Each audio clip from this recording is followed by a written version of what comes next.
I decided to work with food and drink companies, and now it's kind of morphed more into coaching, mentoring and speaking, and more generically about sales rather than food specifically. I was a buyer and then I was a seller, selling back to them. I've kind of distilled it down into what I call the buyer model. So how do you build awareness of who you are, what your credibility is, think about what do you do well, what do your competitors do, and what's someone prepared to pay for. So how do you actually get that buyer to go to yes? Well, thank you very much for welcoming me and having us in Sipierre. It's a pleasure. Welcome. Yeah. It's your temporary place, it is, right? It is, yes. So I used to own a house here and I've sold it, and I'm renting until I move in September. Where are you going? Maganiosk. Maganiosk. No one's heard of Maganiosk, in my experience. Yeah. I've never been there. But you briefly explained before the interview where it is. Yes, it's near Châteauneuf. It's sort of on the outskirts of Grasse.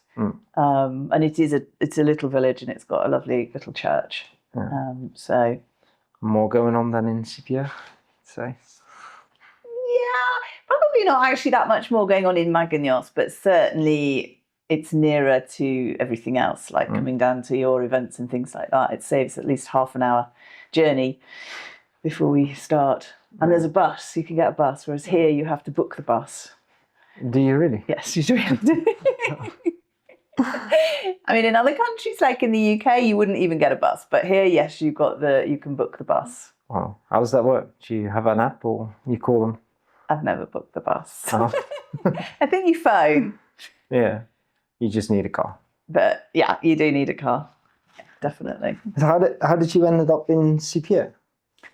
So when I first moved over, I mean, I bought an apartment about 20 years ago, moved over here, and sold my house in the UK and was going to pay off my mortgage. And then, as you do, idly on the internet going, oh, what else is available? Saw this house in Sipierre and thought, oh, I could just buy that one for cash. And I came and visited it and it looked okay to me. So I bought it and then spent 7 years renovating it, with the roof leaking, the windows leaking, and having run-ins with the neighbours, run-ins with the Marie, because I was very ignorant in those days of how it works here. And one of my first moves was to put white PVC windows in, and the Marie went, no. So we had a few discussions. They're still there, by the way. Yeah. But yeah. But do they really keep track of what is being done on a certain property? Yes, because if you are within 500 meters of a building of historic value, then the Bâtiment de France has to approve any changes you do.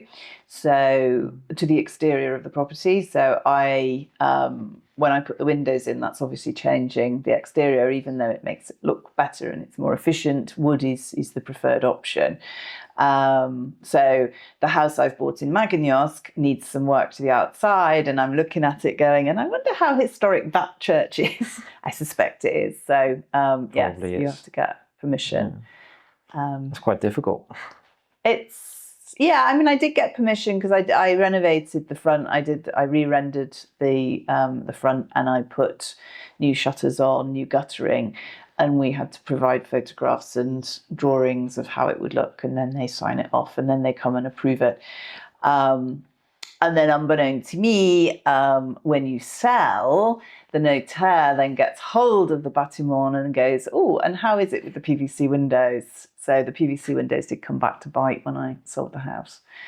So yes, Gosh. It's fun. I did say to the builder who's going to help me with the next house, I said, maybe I'll just buy like a little box square house that's a new build. But I love the character of old houses. So yeah. Because how old was the previous property? I would say it's probably about 150 years old. Oh, wow. And then the one I'm getting, I think, is 200.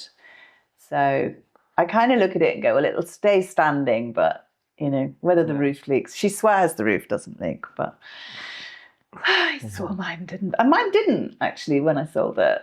And then we had a massive storm about 3 weeks after I sold it. And then they in fact, it must have been 4 weeks. And then they got in touch and said, oh, the roof's leaking again. And I said, well, it's out of guarantee now. So I didn't even know you were guaranteed when you buy a house, but apparently.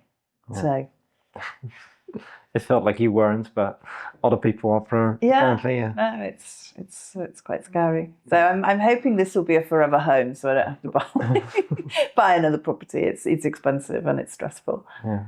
And you moved from the UK, is that right? Yes. Okay. Yes. So I moved. In fact, it'll be 9 years in August. And what is it that you did there and what you do here? So when I was in the UK, I was working as a commercial director for a sushi company. So I was selling sushi to two big retailers, so Tesco's and Boots. And we also launched our own brand, Yumi Sushi, which we sold to other main retailers. So my background in the UK, I started as a retail buyer. So I was a buyer coincidentally for Tesco and for Boots, and then did a number of different sales roles and account management roles, ending up with the sushi business. And when I decided I wanted to move here, but the company was like, oh, you can't work remotely, that's not going to work. And it was pre-pandemic, and it was before people really thought, well, actually we could have a lot of meetings by Zoom and it might work. And so then I had to pivot and think, well, what can I do? What skills do I have? And I decided to work with food and drink companies, helping them get into retail, but working with the smaller entrepreneurial businesses rather than working with the larger corporates. Okay. So when I came over to kind of get more marketing and establish Kudos, I wrote my first book called Recipe for Success: Ingredients of a Profitable Food Business, and that was kind of my first marketing tool to get me gigs.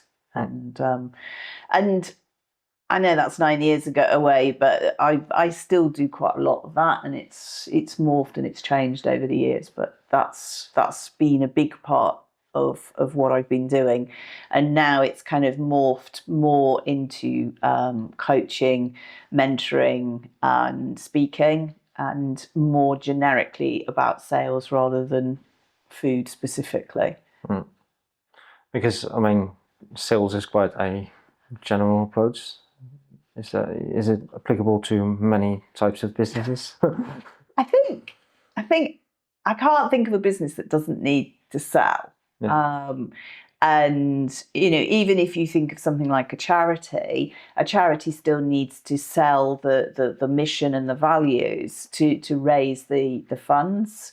And when I wrote my second book, Buyer-ology, I was thinking more about, well, actually, it's not just relevant to entrepreneurs, it's not just relevant for corporates, but what about just the individual? If you're selling an idea or you're selling yourself in an interview, the principles are all the same. So I think whatever we do, or, trying to convince a dog to do something, or a baby, maybe not a baby, but a toddler to do something, you're still selling, you're still trying to negotiate a deal. So I think it's pretty generic for everybody. Yeah. Yeah, it is. Sounds like it. Gotta sell. You've got to sell, and it's scary. And a lot of people, especially with the food and drink companies I've worked with and the entrepreneurs over the years, they're like, selling's scary. I don't want to sell. I don't like selling. I don't. So it's how to kind of go, which is why I wrote the second book, Know Your Buyer, Sell More and Sell Better. And the critical part of that for me is the sell better, so that it's not stressful, it's not making you feel uncomfortable, you're actually maybe enjoying it. Yeah. Okay. Can you give an example how you would help those type of companies?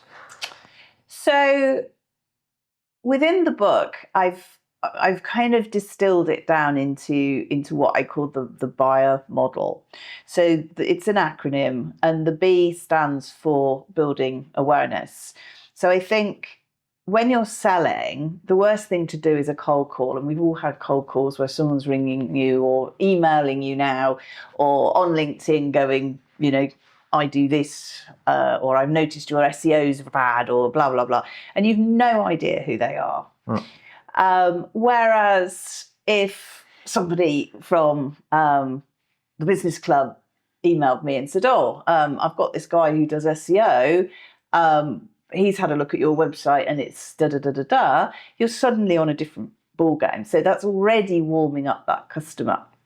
So the first part of the acronym, the B, is around building awareness. So how do you build awareness of who you are, what your credibility is? So where I'm working with food companies, we do a lot of work with LinkedIn.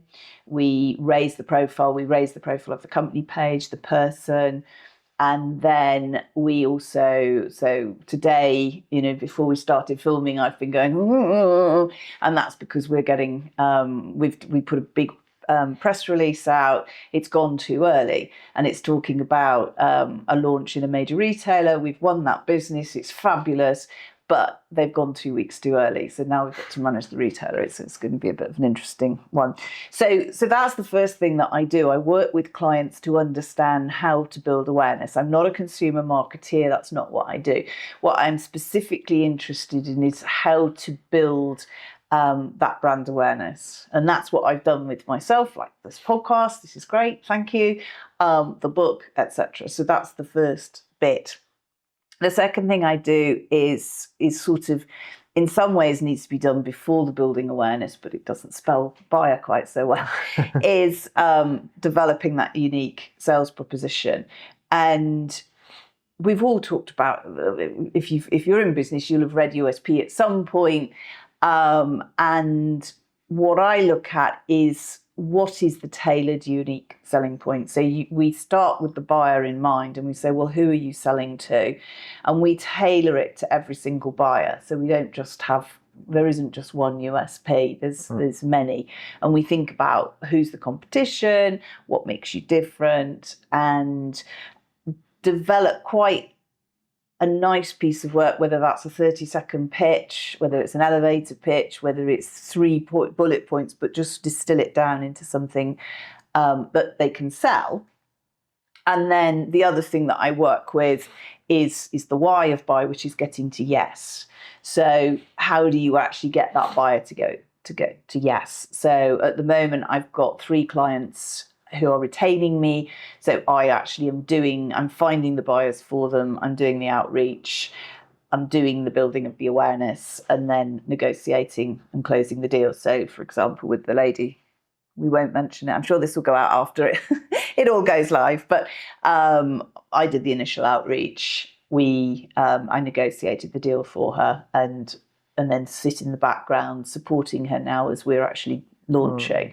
So the buyer, the ER of buy, the E is about execution, which you kind of don't think is sales. Sometimes I think salespeople go, right, job's done, I've sold it. But actually the execution is really critical, because if you don't deliver whatever it is you said you're going to deliver, whether you've gone for an interview, you've got the job, and then you don't do it properly, or somebody's sold their service and then it's not quite what people are expecting, it's not going to lead to more business. And that's what we're really interested in as part of the Sell More and Sell Better, is, well, how do we then get the R, which is referrals, reorder, or review, depending on what type of business you've got. So that's a very long answer. Well, it's quite comprehensive because you cover all the steps. Yeah, I've obviously been on both sides of the table, because I was a buyer and then I was a seller, as selling back to them, selling different food and drink products. And it gives me quite an interesting perspective. And then when I wrote the book, then I had to find some academic support for that. And then doing the research, I think, was really interesting. And then obviously I'm a keynote speaker, and when you're writing some of those keynote speeches, you're going back and you're reviewing it. So I think when you're teaching, you learn more, Yeah. more than the audience. That's the idea. Yeah. And do you do them very often? Keynotes. I did at the moment. I'm still doing more online, to be honest. So next Friday, I'm doing two. I'm doing one for an international audience, and then one for a local audience, both around selling into the UK. And then, yes, I've got another couple coming up. So I would say 3-4 times a month I'm speaking somewhere about. That's very often. Sales, yeah. Which is, and those now are starting to be, initially when I first launched the business and I wrote the first book, I would speak at trade events, and that was very much about promoting me, so I didn't have a fee. Now I get paid for most of what I do. Occasionally I do it for. And how does that work then for your business? Because you've written 2 books, you wrote 2 books, you are retained by several clients, you do those speeches. Sounds like a very busy schedule. Yeah, it is busy. How do you manage that? So I think it's around being clear about what's important and prioritizing. So I have a pretty strong time management system where I'm very clear, and actually, funnily enough, having the model helps a lot. So to know where a client is on that model means that I know exactly what needs to be done. And before, I think I was doing it more organically. Now I did go back to my book the other day and I went, how did I say I do? I know how, I remember it, which has been really useful. So I think the fact that I've got a structure for how we approach it, it makes it a lot easier. And the other thing that I'm sure I'm pretty late to the party, but I'm really using ChatGPT, and then someone introduced me to Gemini the other day, and that's for copywriting, that's even better. So I'm using that, and then I've also got a VA who's actually based in Costa Rica, who again is doing a lot of the work that's easy to do, that doesn't need the skill set, that can just be implemented. So can you give an example of that?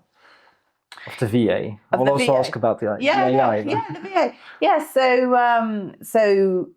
one of the big chunks of work we're doing at the moment is there's a festival called Bread and Jam in the UK, and you have the opportunity to apply to 20, it's either 20 or 40, anyway, it's a lot of retailers to present your product. So you fill out this form, and it's quite a long form, and then next week they'll say yes whether they want to meet you or not. So that form is quite complicated, and I think we've applied to 20 retailers.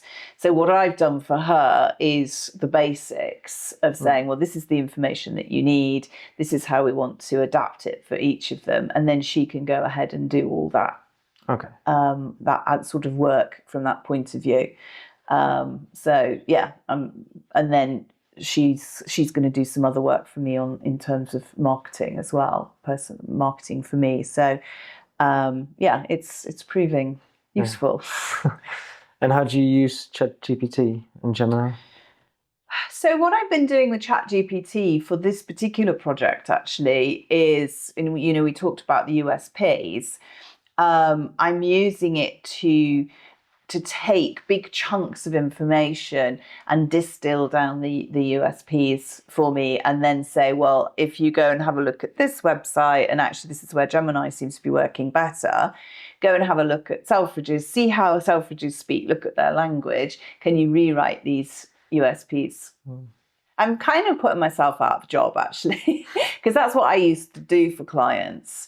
Whereas now, what I'm doing next week as one of the webinars is actually talking to this cohort. So anybody who gets through will have a webinar with me where I'll teach them what to do next, so how to do the pitching. So yes, it's a very specific. It's every year we go through this process. Yeah.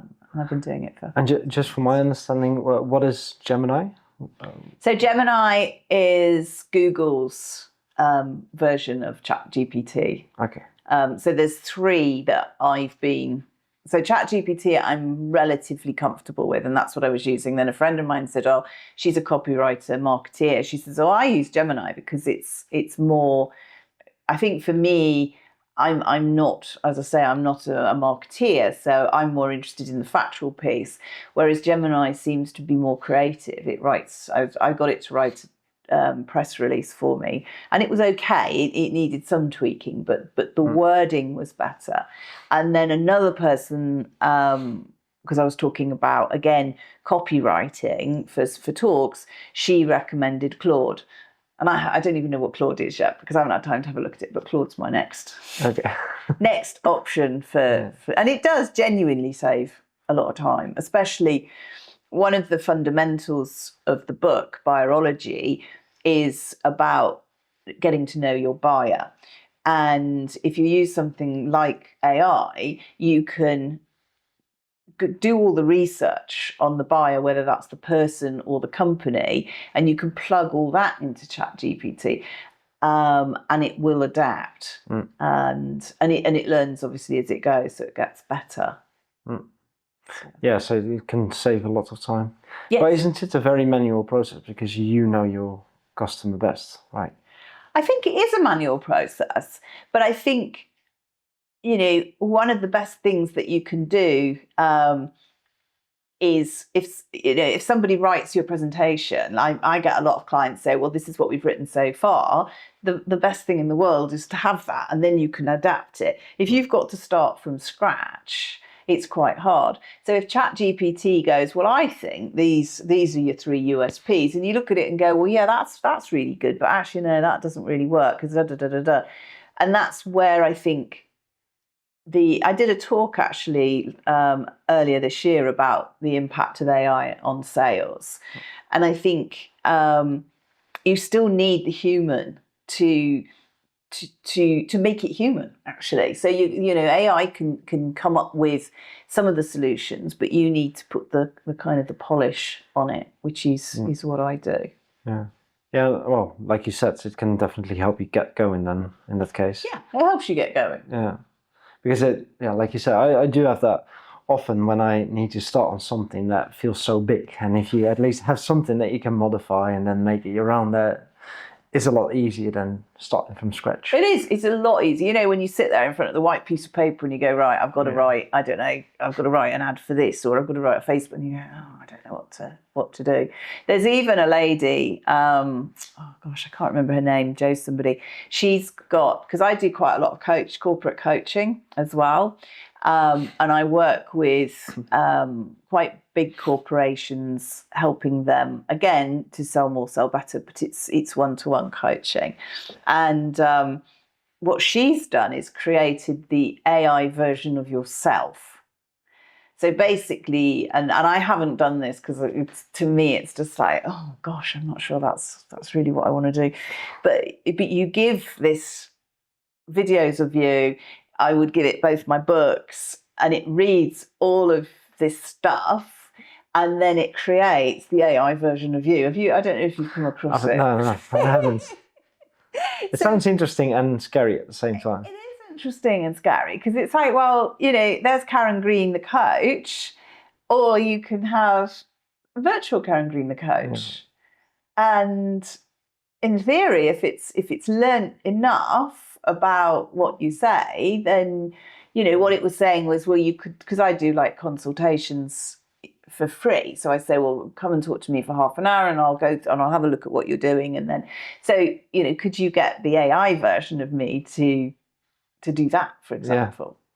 Save you lots of time. To save you lots of time. But I don't know. I was talking to EE or Orange's AI yesterday because I wanted to do something in relation to the move, and it was quite frustrating. And I didn't get that. And in the end, I was like, please, can I speak to a human? Because you just get to that point. But I think as it gets better, it could. And then I suppose the scary thing is it decides it doesn't need me anymore. It goes off. We are Karen Green. We don't need you. Yeah. And it learns on its own. So. Yeah. But it's exciting times, and I'm sure I know when I wrote my book, I think I put a sentence in saying AI is developing, and I'm not even going to say any more because I know anything I say will be out of date. And I think that's true. I think it's one of those things that's rapidly changing. Yeah. But for all of us as entrepreneurs, I think I think you need to embrace it. I can't think, I even use it. I downloaded all my contacts from LinkedIn, for example, and I was looking, so I'm looking for more keynotes, and I was looking for all the people who had event in the title, and you just go onto ChatGPT and you say, right, how do I do this on Excel? And it goes, da, da, da, da, da, da, and it's done. And I'm like, God, because normally I'd be like, well, search or da, da, da. So yeah, It's incredibly powerful. It is incredibly powerful. It's just getting started, right? And I'm not techie, I'm just learning from down here somewhere. No, but I think that is the most powerful thing about it, that everyone can use it. Anyone can learn it relatively easily. I'd say that is the power of Apple as well. That was always the success behind their company, right? Yeah, no, absolutely. Making tech simple. Yeah. And I think it will be a little bit like when the internet first started and you had Google, you had Ask Jeeves, you had Yahoo and a couple of others, and then Google just came to fruition. And I suspect it will be the same with this. So you've got ChatGPT, you've got Gemini, you've got Claude, and there's probably others out there, and it may not be any of those. It's my instinct is it would be Google, but Microsoft have got one as well, and I can't remember the name of it. Yeah. So no idea. I knew it, but I forgot. But no, I'm not. But they're all investing lots of money in developing, and Elon Musk is doing a lot in the AI space too. Yeah, no, and these guys have got billions of pounds. Yeah. So and lots of influence as well. Yeah. So I think we just sort of wait around the edges and wait to see what comes of it. But for me personally, with teaching around the selling, there are certain tools that I use a lot. So yeah, to be recommended. Yeah. It helps. So back to your career. Yeah. For the books, because I've spoken to a lot of people that are thinking about writing a book. Mm-hmm. As long as I know them, they've been thinking about writing a book. Yeah, it's fair. How did you start it? How did you got the idea to write a book, first of all? Yeah, I mean, with the first book, I had a couple of iterations around what I wanted to write. So the first idea I had, and I did write probably about 10,000 words, was actually quite negative about the British retail buying mentality, in terms of the difficulties that I'd experienced, how some of the tricks that they can play on you, and all the bad things. And then I was kind of like, well, maybe I'd like to still work again. So I didn't write that book.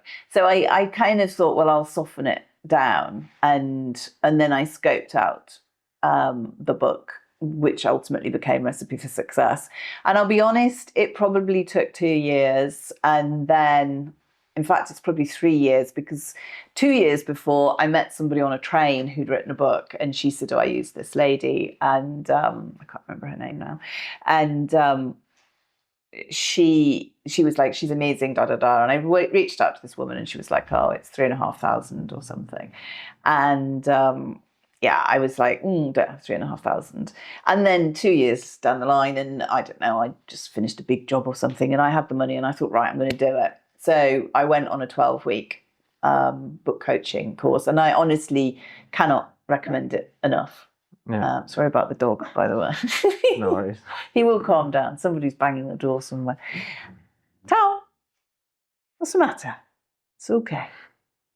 You just come and sit down with everybody else. So you paid that person 3,500 for writing the book, or the course? No. Oh, no, gosh, if you want a ghostwriter, you're going to be spending 10,000-15,000 on a ghostwriter. Okay. No, what I did was she had a retreat. So you went for 3 or 4 days, and then it was a 12-week coaching program. And I think being on the program, there was about 12 of us, and she was great. And you spent the time sort of planning out the book and working through how it worked. And then I paid a bit extra for the coaching as well. So I would ring in and say, can you help me with this? And it actually was during a really traumatic time for me. My mum at that time developed psychosis and we had to have her sectioned. And I think without the coaching, I would have struggled to keep going. And she said, well, just keep going because it's good for you to have something else to do. So that was the first book. And I remember at the time when I went on this coaching thing, there was this lady who'd written her first book and she was back to write the second. And I was like, what's wrong with you? Why, you know how to write a book because you've written one. So why are you back on this coach? Anyway, when it came to writing the second book, I got another book coach because again, the same principle. I'd thought about Buyer-ology. I'd thought about how I'd like to write another book and what the sort of ideas would be. And then it kicked around and I just couldn't get to that point. And I thought, right, I've got to take the time to do it. And so, yeah, that was really good. And now I know we've talked about AI already, but now this particular team, and I can share with you because I did think they were very good, but I can't remember their names either. They have a book writing AI program. Now, when they don't quite rightly say that you should get AI to write the book. But again, AI now, and I didn't use AI at all at the time, would be great for helping you think through and structuring the book and getting the process to it. But I think I wouldn't underestimate how hard it, and I'm not doing this to blow my own trumpet at all, it is hard to write a book because for me, the first draft's easy, other than the fact that I probably did for those 12 weeks block out. I didn't have a lot of clients. I did it, the second one I wrote up here in Scipio actually, in sort of November, December. I didn't have a lot of clients. It was really nice and quiet. And I think the first draft's easy because you just go blah. So I'm quite happy talking. So it's just like talking and writing. And you can even, one of people's recommendations, and I think this can be good for some people, is you actually just talk the book. So you just record it and then obviously you just transcribe it. The hard bit for me is the editing. Because I've written it, I'm like, there you go, and then you kind of go back and you've got to reread each chapter, and I remember writing it and going back and reading it and going, this is rubbish, this makes no sense whatsoever.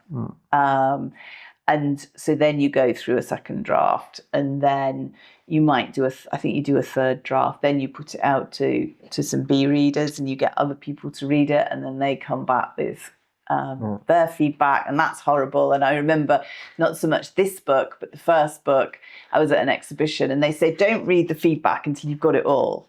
Well, I am that person who just goes, oh, feedback. And it was devastating. I remember standing in the exhibition going, oh my God, I'm not even fit to do anything. I can't, I can't sell. I can't, it was really, I don't know. I'm obviously a bit oversensitive. Do you remember one of the feedback that you got? To be honest, when I went back and reread it, it wasn't that bad. One of the things he said was, because Recipe for Success was about how to set up a food business and to make it work, and it would be relevant to other businesses.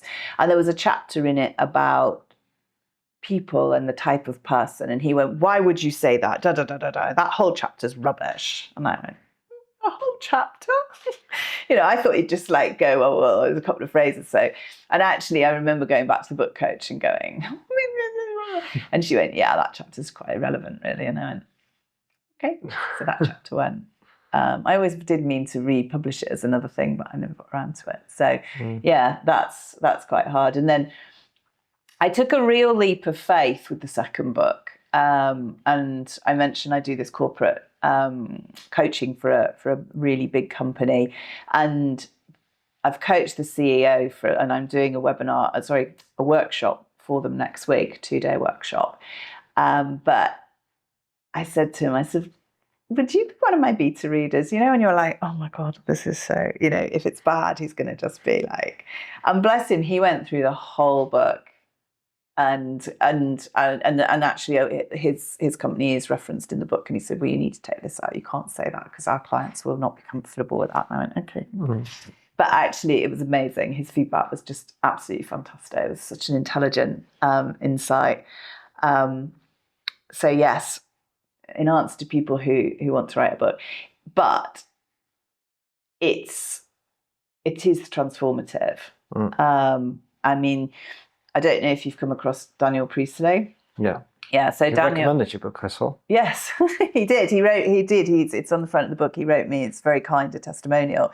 But his book, Key People of Influence, I've read, and it's fantastic. And that's, to me, the book does single you out, because there are more people writing books, and my book's been shortlisted for Business Book Awards this year, which I'm really quite excited about. Congratulations. Thank you. But there's still like 100 books in that award. Okay, yeah. And they're business books. So there's 100 books. And then those are the ones that are shortlisted, plus all the ones that applied, plus all the ones that didn't even bother. There's a lot of books. Yeah. But if you are, if you're a consultant, if you're a coach, if you're, I think a book is, it just adds a little bit more to the overall offer, and it's certainly been useful for me from a marketing point of view. And I haven't really done enough. The first book was exceptionally useful. This one I haven't done enough with. And when it was shortlisted a few weeks ago, I was like, right, actually, let's get out there and start using it again. I have some follow-up questions for that. But one of the things I'm wondering, what is it that you learned in that 12-week coaching program with books? I mean, you can't share all the details, but what are a few very important takeaways from that? So I think the first thing we did was understand the why. And I'm not necessarily a massive fan of Simon Sinek's whole book, but actually know your why is really important. And I think it's like anything, you need to understand why you're doing it for the days when you just go, when I got that feedback, or when I'm sitting there in my cave in Sipia going, oh God, I've got to write another chapter. You go back to the why and you say, well, actually, the reason you're doing this is because you want, in my case, you want to do more keynote speaking. You want to be coaching more premium clients. You want to pivot. So being crystal clear, that's the first thing you do. And I think that's probably the most important thing, because otherwise you get blown off course. And I know from both coaching programs that I've done, a lot of the people on those courses probably took 2 years to get the book out rather than the 12 weeks. So that's the first thing. And then I think the second thing is getting a structure for your book. And I did try and do it on my own without the coaching program the second time. And I found it quite difficult because when you get an idea for writing a book, I think you have all these ideas and all these sort of different bits and bobs, and it's how to bring that back into a coherent structure. So writing the book becomes easy because the hard work is actually putting the chapters and the structure together. So what you do with the coaching program is you say, well, actually in the middle, this is the basic premise. So in my case, and the title does come later in most cases, and the title did come later in both of mine. But if you say, well, the title is Know Your Buyer, Sell More, Sell Better, then you do your little spider diagram and you say, well, actually, what are all the elements that you need to do? And then what are the sub-elements? And then on top of that, you then start to say, well, there's a story about that. There's a case study about that. So that you've got this, and you do like a mind map for each of the chapters. And then you do an individual mind map for the sub-chapters, so that when you come to write it, it's actually really easy, because you just go, right, today I'm going to do chapter 1, know your buyer. Right. So what? Know your buyer. So that subsection is this, and off we go. And then you can write it. And then the other really good piece of advice from both courses actually is when you do your first draft, you just write. So you switch off your phone, you switch off Wi-Fi, and if you think, oh, but I just want to find out, you just write it in pen if you're writing, or you highlight it, or whatever you're doing, to go, right, I'll come back to it. Because the other problem, I think, when you're writing is you go, oh, I'll just look that up, and if this is me, maybe not other people, and then I go, oh, look, there's that WhatsApp message from that person, and oh, I better go and do that, and you lose the focus. So that real focus. It's the majority of the people. Yeah, probably it's the majority of people.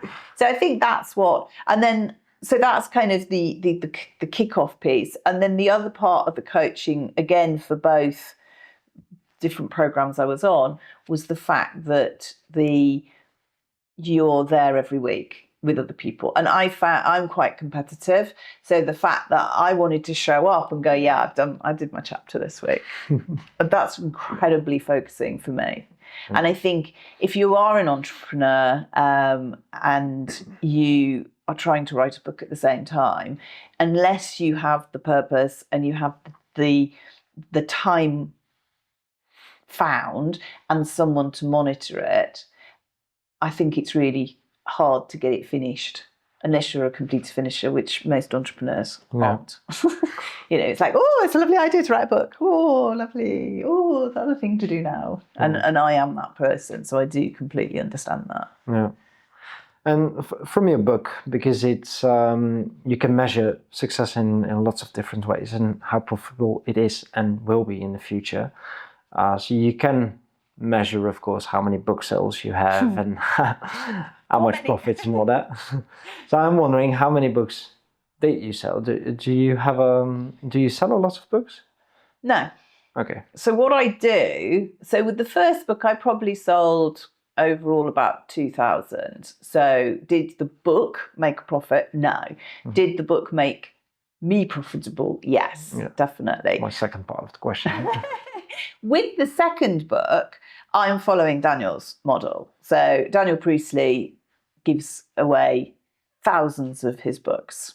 Okay. So if you go on to Daniel Priestley, if you sign up to a workshop with Daniel Priestley, his model is, obviously you have to find him first. So, I mean, he did a podcast with Stephen Bartlett, Diary of a CEO.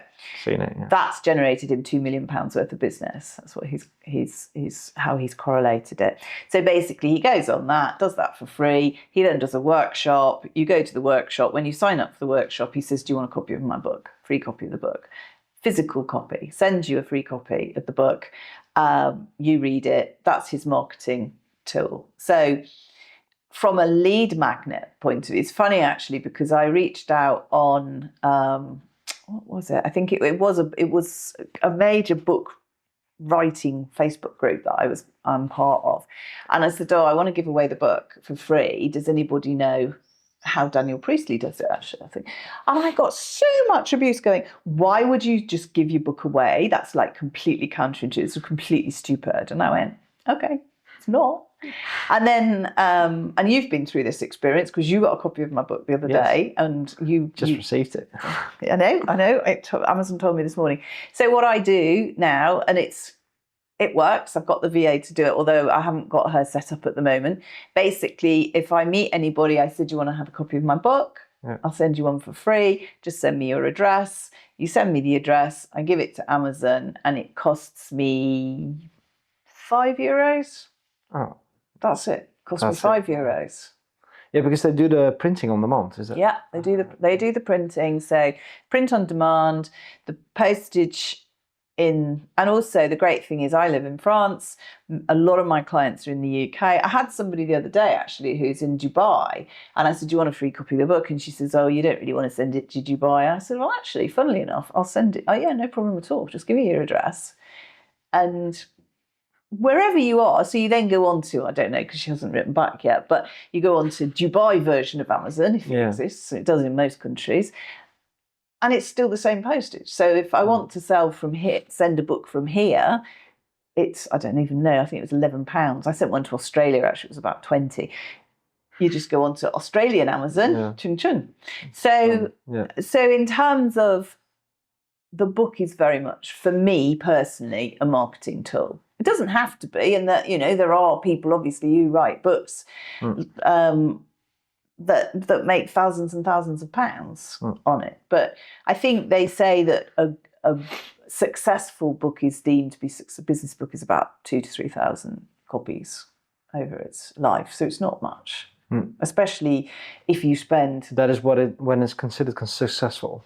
Yeah. You say, oh, right. Yeah. Okay.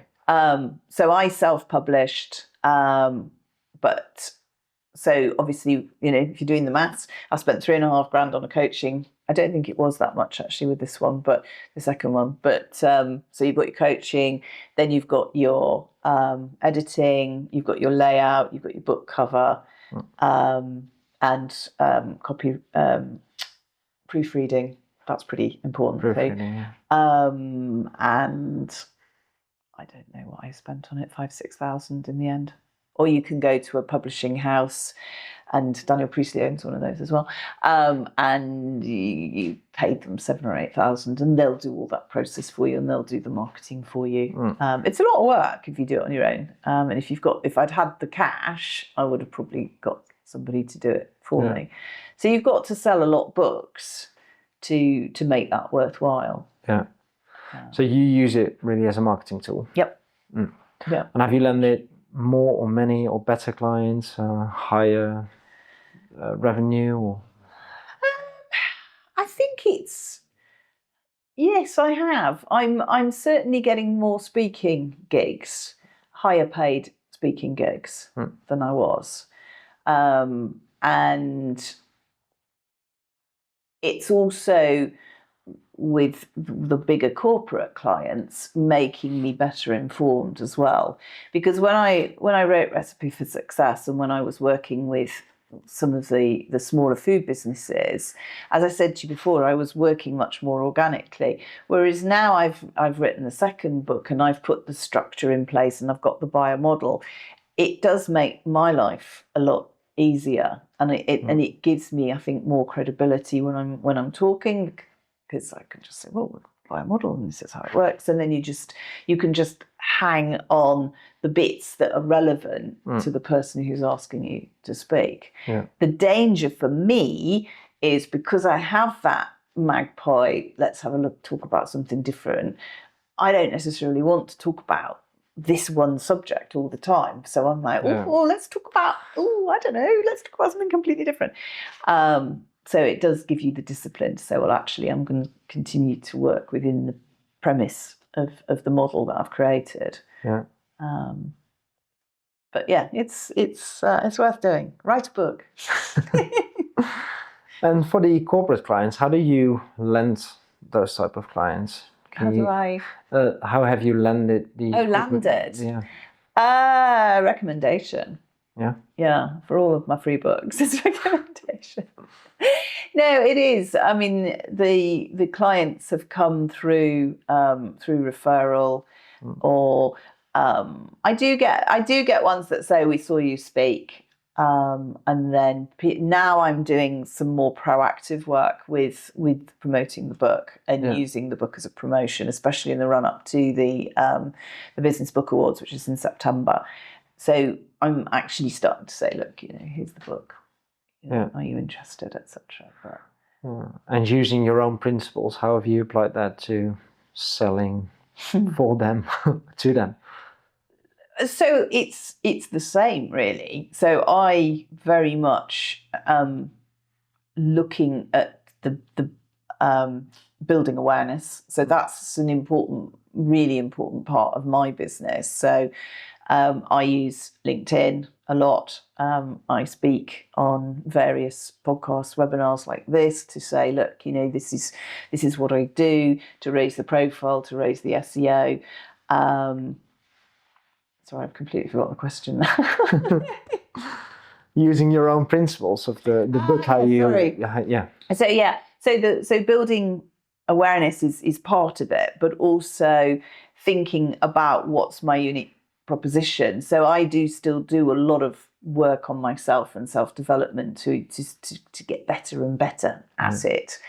And then I think if I was going to say the one thing I always do and recommend it entirely is I profile the people I'm going to speak to. So whether I'm doing selling to a corporate client or an entrepreneur or podcast, I'm hesitating because I haven't actually looked at yours today, so I'm not going to lie. I've got a feeling. But what I actually do is I profile people through LinkedIn. So there's this great tool called humantic.ai, which you can go onto and you sign up, and basically it puts a whatever you call it on Chrome, and it every time you look at somebody's profile, it will give you the Humantic profile of that person. And what they do is they use DISC profiling. Have you come across DISC? No. Okay, so DISC is a way of looking at personality, and it divides personality or preferred ways of working, actually, because it's not actually necessarily personality. So DISC is DISC. So the D is for dominant. So a dominant personality is very task focused, not particularly interested in people, wants to get stuff done. The I is much more around people. So they're people orientated, they're quite creative, quite politicians. Then you've got the S, which are steady people who are very much into people, but much more risk aware of risk, less likely to make decisions quickly, so the speed is lower. And then you've got the C, which are compliant people who are much more detailed. So they would be more introvert, more task focused, more technical people. So if you're in a food industry, a technical person is more likely to be a C. Okay. So, and then you can get combinations. Sure. And within the population, although it varies by country to country, the majority of people are C. Okay. So the preferred type is C, and dominant is the least. So for me, I have high D and high I. So it's quite it's a rare combination, but it's common in sales. So to be a good salesperson, which just justifies my own existence, you need someone who's very focused on getting stuff done and results, especially in corporate selling, which I've done a lot of. And then you need the ability to talk to people and build up relationships. So you've got that I, and have creative problem solving as well. But then the downside of that is I'm not a detailed person. So what Humantic does is it will look at somebody. So according to Humantic, who looks at my LinkedIn profile, I actually have a combination of D, S and I, which I don't know. I don't necessarily agree with, but that gives you, it then will say, well, actually, Karen is this, so this is how you should write your email to her. This is how you should sell to her. This is how you should negotiate. This is how she's going to make a decision. And they have, I think they've got 16 different permutations of personality types. Okay. So that can really help you in the process of identifying potential customers. It's amazing, yes. So a client will come on to me and maybe do this 30-minute consultation that I do with them. I'll go and have a look at them, and I'll go, okay. I had somebody not so long ago who was looking for me to speak, and she was a C, and she was a strong C, and I don't really get on with C's, let's be honest. And she was like, oh yeah, it's really interesting. So could you? And she gave me this long list of things to do before we really go forward and think about working together, can you just do this and do this and do this and do that? And I went, no, thanks. Not doing it. And actually I thought, you know what, we're not going to get on. I just know it. Let's not waste each other's time. And when I was younger, and the buyers tended to be reds. So obviously I was a buyer and more of a red personality, because you just don't care. So someone will come in and negotiate and sell you something, and you go, well, and I remember once actually I was working at Boots, and my boss was like, Karen is the best buyer I've ever had. And it was Nestle actually, I remember it quite clearly, can't remember what the product was. And I'd asked them for this and I'd asked them for that. And I went into her and I said, look, I've got this, and I've they're going to pay for all this space on the shelf, and we've got this margin. And I said, but they will not give me that. And she went, you need to back off. I went, yeah, but we could just get that. She said, you've absolutely taken them for everything. And it was a young account manager, and he was just, he wasn't overly happy. And she said, that's enough, stop. Okay, fair enough. So yes, but nowadays buyers, I think, come from all of the different fields, and the retailers are realizing, because ideally what you want in a team is a range of personalities, because if you have loads of people like me, everybody's going to get sort of railroaded, and you'll get stuff done, but you won't necessarily get the detail done, or you'll get a deal done, but actually I won't have read the contract, which it's because it's detail, and I'll have agreed to something. You need a technical person, a C, to actually do all that work. And then you need the eyes to be thinking more creatively. So it's a really interesting model, and I talk a lot about it in the book, because somehow when you're selling, and when you're selling business to business, which a lot of entrepreneurs are doing, you tend to think about, well, what's the company? So, what's the company interested in? What's their mission and values? But you sometimes forget the person, and you think, well, actually, what's that person's personality? What are they looking for? What's important to them? And then when you're selling to a big corporate, there's a third pillar within the Buyer-ology model, which talks about what's the interaction of the person with the business. So what's their goals within the company? So if you come in and you sell them something, how is that going to make them look within their business? So you start to think about that. So that's the basis of the Know Your Buyer part of the book, is building up your Buyer-ology matrix, so you really have studied the person that you're selling to. Yeah. And then can you give any concrete tips, if anyone looking to improve their sales game, I'd say? What are some principles that they can apply to their business? So, oh gosh, where do you start? Top principle. Can we take an example of a smaller business? Because I think the majority of them will be watching these videos. Is a freelancer to... Yeah, no, is that good for you? So if you started with a freelancer, the first thing I would do with someone like that would be to say, who's your ideal customer?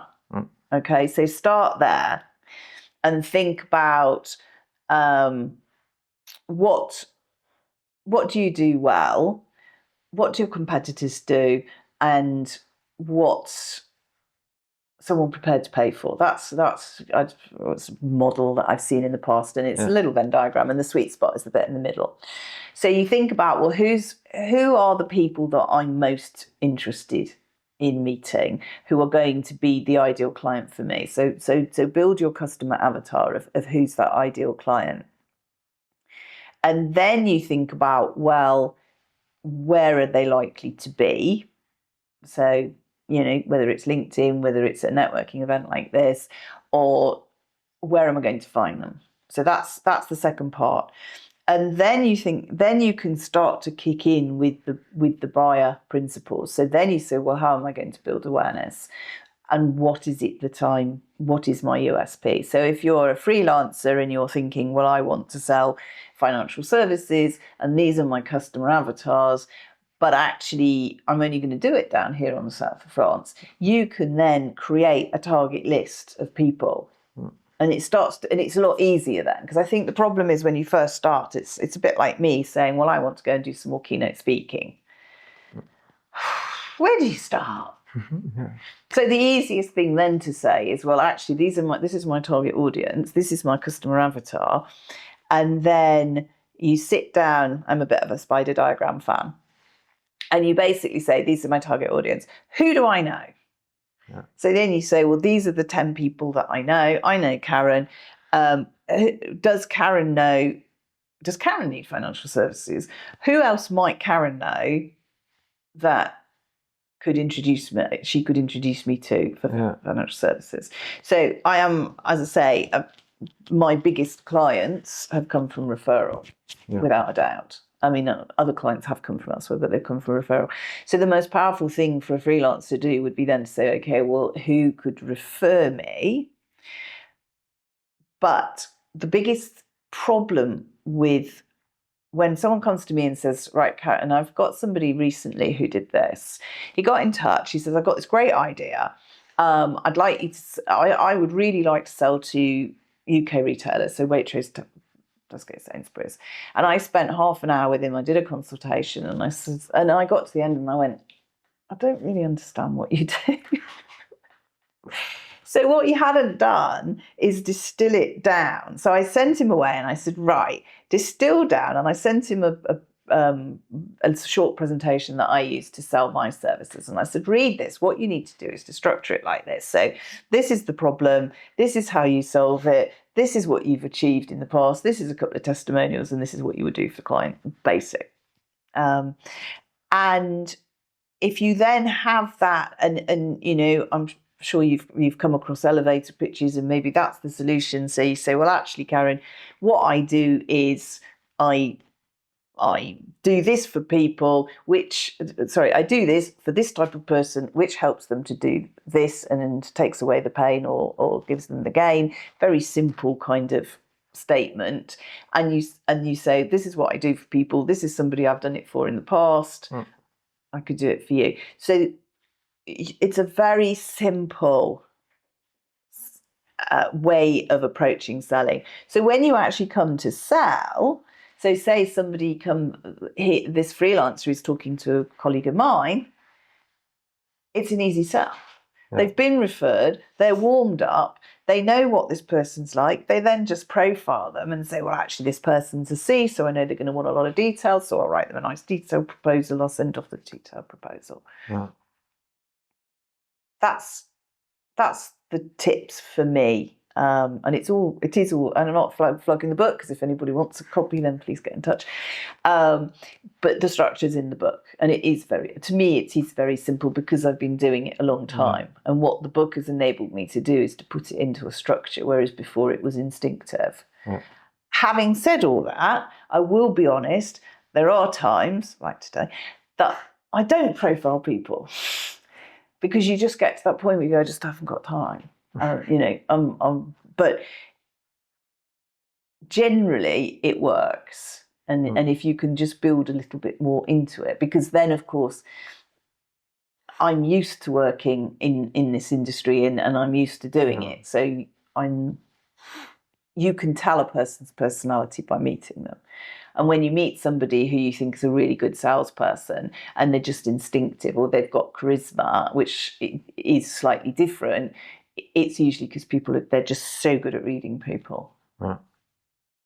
Yeah, my own interpretation of what you're saying, but if you know it, if you, I'm not a hunter or whatsoever, but if you shoot with something that goes literally everywhere, you will eventually hit something which is in your way. But if you target someone and take the time to do some research so that you have a higher chance of landing that client or speaking with that specific person, right? So if you, and that can really help with the profiling. So you can make a selection out of LinkedIn, out of billions of people, narrow it down to an industry, narrow it down to a specific location and interest, type of person. So you already have a better list to work with, I'd say. Absolutely. It does save you time. And I know, it's slightly different with food and drink companies, but when I say to people, who's your target audience? And they go, well, it's for everyone.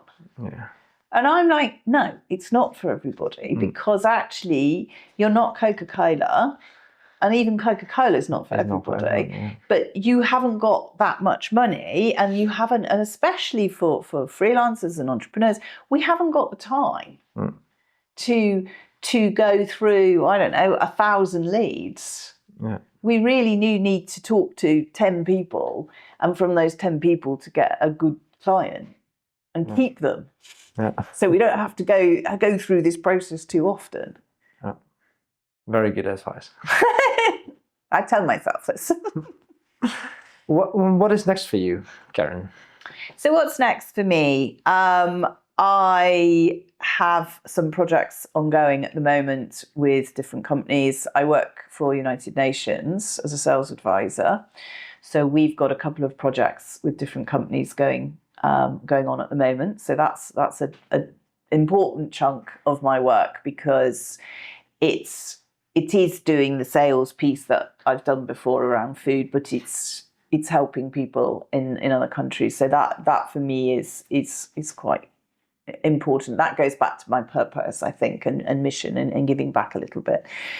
And then the other thing is keynote speaking and going and spreading the word about Buyer-ology, talking about the book, and doing some more business coaching. The corporate clients that I work for, I really enjoy that, and I think a lot of coaches come from an HR background, or they've done coaching courses, and I haven't. I come from more of an intuitive basis, and it seems to work very well because I ask fairly innocent questions, and it does seem to precipitate good results.